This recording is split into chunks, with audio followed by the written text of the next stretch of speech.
ചിന്നക്കനാലും ശാന്തം പാറയും ഏതാണ്ട് 25 സ്ക്വയർ കിലോമീറ്റർ വിസ്തൃതിയുള്ള ഒരു പ്രദേശം.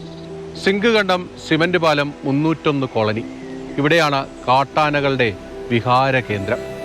8ന്റെ കൂട്ടം, 6ന്റെ കൂട്ടം, 5ന്റെ കൂട്ടം എന്നിങ്ങനെയൊക്കെയാണ് ഈ നാട്ടുകാർ ഇപ്പോൾ കാട്ടാനക്കൂട്ടത്തെ വിശേഷിപ്പിക്കുന്നത്. എപ്പോൾ നോക്കിയാലും 18 ആനയുണ്ട്. 3-4 കൂട്ടമായിട്ടാണ് ഇപ്പോൾ ആന.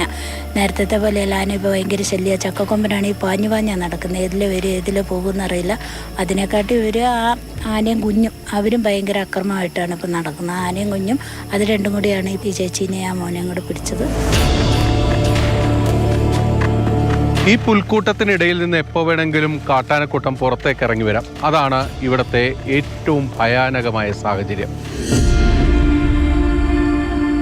ചിന്നക്കനാലിനെ വിറപ്പിച്ച അരിക്കൊമ്പനെ 3 വർഷം മുമ്പ് മയക്കൊടിവെച്ച് പിടിച്ചുകൊണ്ടുപോകുന്നത് ഇവിടെ നിന്നാണ്. അരിക്കൊമ്പൻ പോയപ്പോൾ ഇവിടെ കുറച്ചൊരാശ്വാസം ഉണ്ടായിരുന്നു. പിന്നീടുണ്ടായിരുന്ന 2 പ്രധാനപ്പെട്ട കൊമ്പന്മാരാണ് മുറിവാലനും ചക്കക്കൊമ്പനും. മുറിവാലൻ ചരിഞ്ഞു. ഇപ്പോൾ ചക്കക്കൊമ്പനാണ് ഈ മേഖലയിൽ ആകെ വിലസിക്കൊണ്ടിരിക്കുന്നത്. ഇതേതാ ആന? ചക്കക്കൊമ്പൻ. ഇത് ഏത് വഴിയിലൂടെ വരുന്നത്? 301 കോളനിയിൽ നിന്ന് സിംഗണ്ടം റോഡിൽ നിന്ന് ഈ വഴിക്കാണോ? ഈ വഴിക്ക് ആ ബാലവാടിയുടെ അപ്പുറത്ത് ഇങ്ങോട്ട് വരുന്ന പാതയാണ്. ഇതുപോലെ എല്ലായിടത്തും മുന്നറിയിപ്പ് ബോർഡുകളുണ്ട്. ഒപ്പം തന്നെ RRT ആനക്കൂട്ടമുള്ള സ്ഥലങ്ങൾ SMS-ലൂടെ എല്ലാവരെയും അറിയിക്കുന്നുണ്ട് എന്നാണ് പറയുന്നത്. പക്ഷേ പലർക്കും ഇത് കിട്ടാറില്ല എന്ന പരാതിയുമുണ്ട്. അതോടൊപ്പം തന്നെ ഈ നാട്ടുകാർ ഉന്നയിക്കുന്ന പ്രധാനപ്പെട്ട ഒരു ചോദ്യമുണ്ട്. ആനയുടെ ആക്രമണം കഴിഞ്ഞാണോ വാച്ചർമാരെത്തേണ്ടത്? ആനയുള്ളപ്പോൾ ഈ വാച്ചർമാർ എവിടെ പോകുന്നു? ആന ഇങ്ങനെ നിൽക്കുന്നുണ്ടെന്നൊരു വാച്ചർമാർ പറഞ്ഞാലല്ലേ ഞങ്ങൾക്ക് അറിയാൻ പറ്റത്തുള്ളൂ.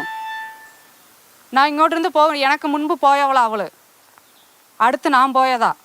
അവള് ആന അടിച്ചു കൊള്ളുമ്പോൾ ആൾക്കാർ മരിച്ചു പോണപ്പോൾ വാച്ചർമാർ വരുത്. അതുക്കുറയ്ക്ക് വാച്ചർമാർ എവിടെ പോകുന്നത്? എന്നുള്ള ഒരു വാച്ചറെ ഞാൻ വിളിച്ച് ആന എവിടെ നിൽക്കുന്നു ചോദിക്കുന്നത്. അവർ ഒന്നും പറയല. ഈ അവർ ആഫീസിലെ വിളിച്ച് ചോദിക്കി, ஆபீஸுக்கார പറയും. അങ്ങനെ പറയുക வாட்சர். எப்போ வரும்னு தெரியாதியா. இப்போ 2 நாள் ஊருக்கு போயிட்டாங்க, 3 நாள் கவலைப்பட்டுக்கிட்டு தான் கிடந்தேன் நான். காப்பாற்றுறதுக்கு ஆள் இல்லையா, ஆனை வந்துருச்சுன்னா என்ன செய்யணும்? ഇപ്പോഴും നല്ല കമ്പ പോയി ഇപ്പോഴും ആന വന്നാൽ ഓടാൻ മുടിയാതെ എന്നല്ല. ട്രഞ്ച് എവിടെയൊക്കെയാണ് ഉദ്ദേശിക്കുന്നത്? ഇപ്പോൾ ഡാം ഏരിയ അങ്ങനെ പറഞ്ഞേക്കുന്ന തീരുമാനം ഒന്നും ആയിട്ടില്ല. ട്രഞ്ച് താഴ്ത്തണമെങ്കിൽ ഒരുപാട് എടുത്ത് ചെയ്യേണ്ടി വരില്ലേ? ട്രെഞ്ച് ചെയ്യാൻ പറ്റുന്നിടത്ത് ട്രെഞ്ച് ചെയ്യുക, അല്ലാത്തടത്ത് ഫെൻസിങ് ഇടാന്നാണ് പറഞ്ഞത്. സ്ഥലം എല്ലാവരും കൂടെ പോയി സന്ദർശിച്ചതിന് ശേഷം എവിടെ വേണമെന്ന് തീരുമാനിക്കുള്ളൂ.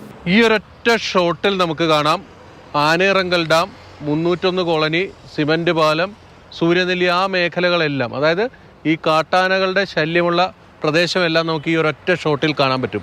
ഇവിടെ ഇപ്പോൾ ഏറ്റവും ഒടുവിൽ തീരുമാനിച്ചിരിക്കുന്നത് ജനവാസ മേഖലയെ ട്രഞ്ച് താഴ്ത്തിയും വൈദ്യുതി വേലി സ്ഥാപിച്ചുമൊക്കെ തന്നെ ഈ ആനകളുടെ ആക്രമണത്തിൽ നിന്ന് രക്ഷിക്കാനാണ്. പക്ഷേ അത് പറഞ്ഞു വയ്ക്കുമ്പോൾ തന്നെ പഞ്ചായത്ത് അധികൃതർക്കും ഇതിൽ ഉറച്ച വിശ്വാസമില്ല. ഇതൊക്കെ പ്രായോഗികമാണോ എന്ന സംശയം അവർക്കുമുണ്ട്. സൂര്യനെല്ലിയിൽ നിന്നും നിഖിൽ ജോസഫിനൊപ്പം ബിനിൽ, മാതൃഭൂമി ന്യൂസ്.